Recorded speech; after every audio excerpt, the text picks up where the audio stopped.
আসসালামু আলাইকুম। সবাই কেমন আছেন? আশা করি সবাই খুব ভালো আছেন। অনেক সময় দেখা যায় যে যখনই আমরা আমাদের ফোনে ওয়াইফাইটা কানেক্ট করতে যাই, তখন দেখা যায় যে আমাদের ওয়াইফাইটা কানেক্টেড হয় না।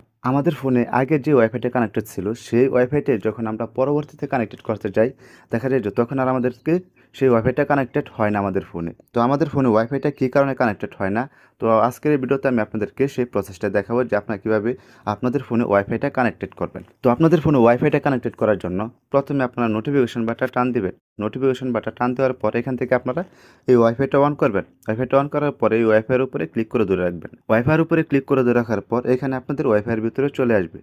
ওয়াইফাই সেটিংসের ভিতরে আসার পর এখান থেকে দেখেন এখানে যে অরবিট যে ওয়াইফাইটা রয়েছে আমার, এই ওয়াইফাইটা কিন্তু আগে আমার ফোনে কানেক্টেড ছিল, কিন্তু এখন কানেক্টেডটা হচ্ছে না। তো এই ওয়াইফাইটা অটো কানেক্টেড না হওয়ার কারণ হচ্ছে এই ওয়াইফাইটা যার ছিল সে হয়তো তার ওয়াইফাইয়ের পাসওয়ার্ডটা চেঞ্জ করে নিয়েছে, বা আপনাকে তার ওয়াইফাই থেকে আপনাকে ব্লক করে রেখেছে। ব্লক করে রাখার কারণে কিন্তু আর দ্বিতীয়বার আপনার ফোনে আপনার ওয়াইফাইটা অটো কানেক্টেড হচ্ছে না। তো এখন আপনার ফোনে যদি এই ওয়াইফাইটা কানেক্ট করতে যান, তাহলে অবশ্যই তার কাছ থেকে কিন্তু আপনার ওয়াইফাইয়ের পাসওয়ার্ডটা নিতে হবে। আমরা হয়তো ইউটিউবে অনেক ভিডিও দেখি যে অনেকে বলে যে ওয়াইফাইয়ের পাসওয়ার্ড নাকি হ্যাক করা যায়। এটা কিন্তু আসলে ফেক ভিডিও দেয় তারা। আসলেও কোনো ওয়াইফাইয়ের পাসওয়ার্ড কিন্তু হ্যাক করা যায় না। যদি ওয়াইফাইয়ের পাসওয়ার্ড যদি হ্যাক করা যেত, তাহলে কিন্তু ওয়াইফাই তাদের এত সিকিউরিটি কিন্তু দিত না। আপনার ওয়াইফাইয়ের পাসওয়ার্ডটা যাতে অন্য কেউ হ্যাক করতে না পারে, তার জন্যই কিন্তু ওয়াইফাইয়ের এত সিকিউরিটি দেওয়া রয়েছে। তো যেসব ভিডিও দেখায় ইউটিউবাররা, তো সেসব কিন্তু ভুয়া ভিডিও।